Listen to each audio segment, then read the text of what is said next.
Welcome to Networking RX, a podcast devoted to helping business professionals like you enhance your networking skills in order to become more proficient giving and receiving quality business referrals and improving the overall quality of your life and the lives of those around you. The Networking RX podcast is a production of AmSpirit Business Connections, an organization whose mission is to empower business success through networking. Welcome back for another episode. This is Frank Agin, founder and president of AmSpirit Business Connections. Welcome to the Networking RX podcast. Thanks for tuning in. Thanks for subscribing. Today I want to talk about just kind of a strategy, or just kind of talking through overall how to network, just a way to look at it. I think we all want to add great people to our network, and I'm sure everybody does, right? That's kind of the mindset. People don't want to add bad people to their network. But what some might argue is that if you're looking to add great people to your network, you simply need to be more selective. In other words, you need to be more calculating, more strategic on the front end as to who it is that you communicate with. So, for example, somebody might introduce you to an individual and you might say, yeah, I'm going to pass. And I'll run into people from time to time where I'll say, I would like to introduce you to this person. And they're of the mind that, yeah, you know what, I'm not interested. I've got plenty of that right now. And that's fine. I think, I don't know that there's a right or a wrong answer to this. This is really kind of my opinion as to how I see things working. And I've expressed before, I'm not a big fan of approval on the front end. I tell people, if you want to introduce me. I'm a big boy. I'm a grown adult, to leave it gender neutral. I can end a call respectfully, or say no if somebody's gets too salesy with me or whatever. So I'm happy to talk to whomever. And it's not always about what I'm going to get out of it. It might be that I'm put in touch with somebody because I'm connected with them to help them. And that's all part of the process. So I'm not a big fan of the approvals on the front end, but a lot of people are, and that's okay. That's their way of doing business. And they might say, no, I don't want to be connected to that person. And that's fine. And so what they're trying to do is they're trying to be more selective on the front end. I'm going to kind of pull through. I'm going to sort of vet people on the front end before I even talk to them as to whether this is something that makes sense for me. But I contend that the opposite is true. That essentially being selective is not the best way to add great people to your network. And what I want to do is I want to kind of work through an example. And I'm not saying meet everybody and anybody, but what I am advocating is being open-minded about it. And next week I'm going to do a program on how to work a room, and it's going to seem a little bit contradictory to what we're talking about today. But when it comes to adding great people to your network, I don't think it works to try and be selective on the front end, selective as to who you might want to communicate with. I think the opposite is true, is that you need to be somewhat open-minded.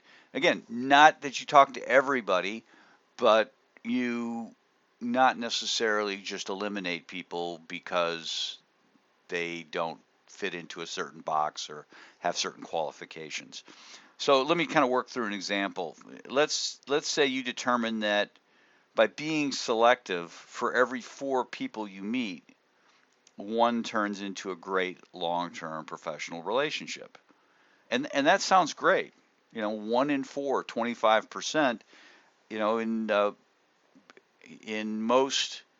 in most situations, sure you'd like it 100%, and you could be ultra selective with respect to that and make sure you hit 100%. 1 in 4 is pretty good. It's 25%. But it sounds a lot less impressive, however, if you're only meeting 4 people over the course of a year.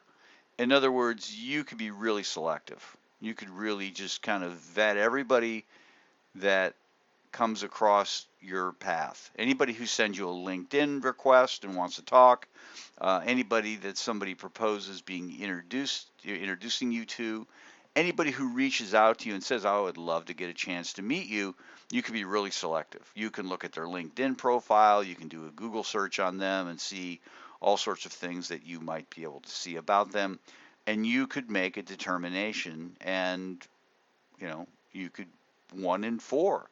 You could hit 25%. You could be 100%, be really, really selective.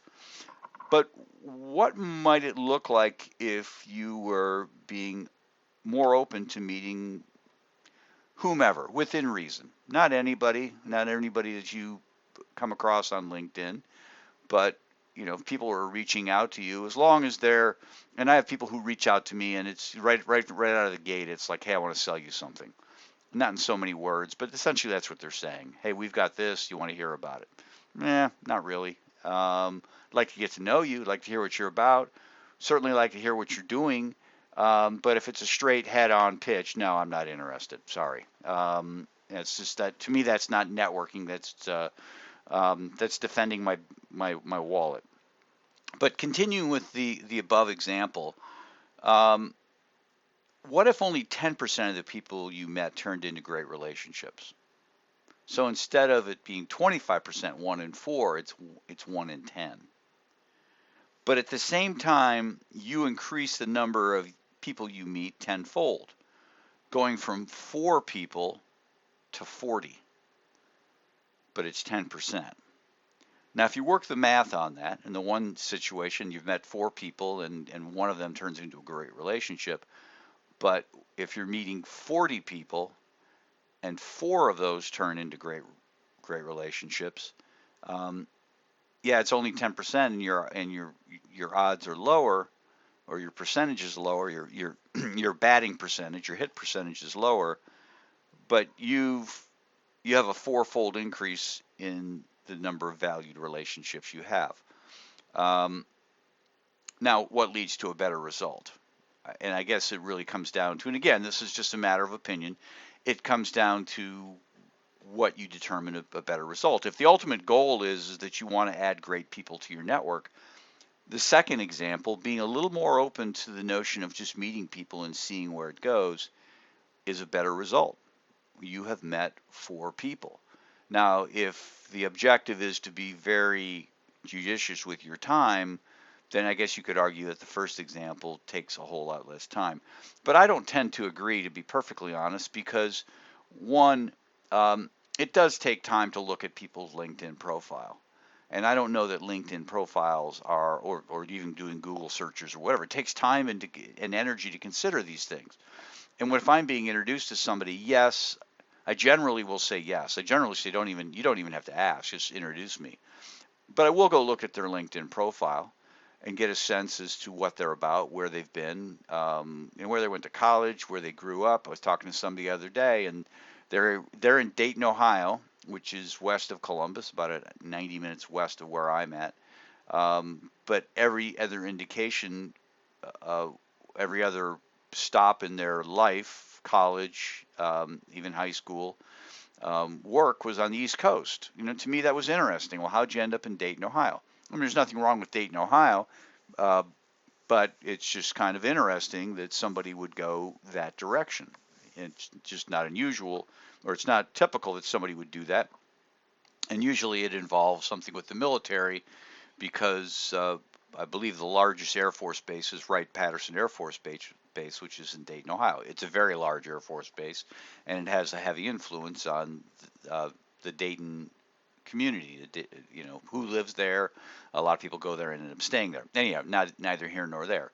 But I looked at the person's profile, not as a means of being selective, but a means of developing opportunities to figure out what kind of questions, things we'll talk about. What might interest them? What common denominators do we have with respect to our interaction? And but if you're going in and you're trying to be selective about it and looking, to be honest, when I looked at this person, if I were being selective, I would have said no. I don't see where this person has any relevance to what it is that I do. And as it turns out, once I've got on the phone with them, it was very clear that their LinkedIn profile hadn't been updated. What was happening was very new. And the reason they were being introduced to me was because of this very new thing.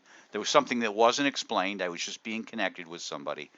And if I would have judged that book by its cover, I wouldn't have had the conversation. And certainly, again, there are arguments against this. My time is important. I need to be really selective as who I talk to. But I contend that being selective takes time. Talking to people takes time, but being selective takes time too.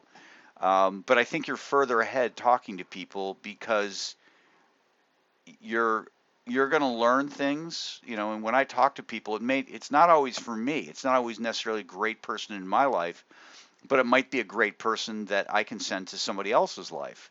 And that adds to the process, so it might not be a great relationship for me, but it's a great relationship for somebody else. And by creating a great relationship for somebody else, I have put favor into the world. I've put karma out there that eventually will come back to me. I trust that. So I tend to try to not be selective on the front end with respect to who I'm talking to. And again, we're trying to find great people to add to our network, and that is going to vary from person to person as to who's a great person. All I'm advocating is that in finding those great people, you're better off to be a little more open about who you talk with as opposed to being selective, because being selective takes time. Being selective, you might eliminate potential for talking with somebody based on information that you don't have, or there might be something about them that just doesn't, their LinkedIn profile might be totally up to date, but there are things that just don't necessarily make the LinkedIn profile.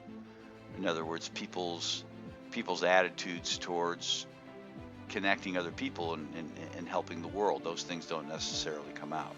So just some thoughts, some ideas, some strategy on how you should consider, and again, just an opinion, how you should consider building great people into your network. Thanks for joining us on the Networking RX podcast. Please put what you've learned into action today and let us know if you have questions, comments, or ideas for future topics. You can email them to us at podcast@amspirit.com. That's AMSPIRIT.com. Finally, so you never miss an episode, be sure to subscribe to the Networking RX podcast through iTunes, Overcast, or however you receive your podcasts. Now get out and network with someone. The Networking RX podcast is the copyright production of AmSpirit Business Connection. All rights reserved.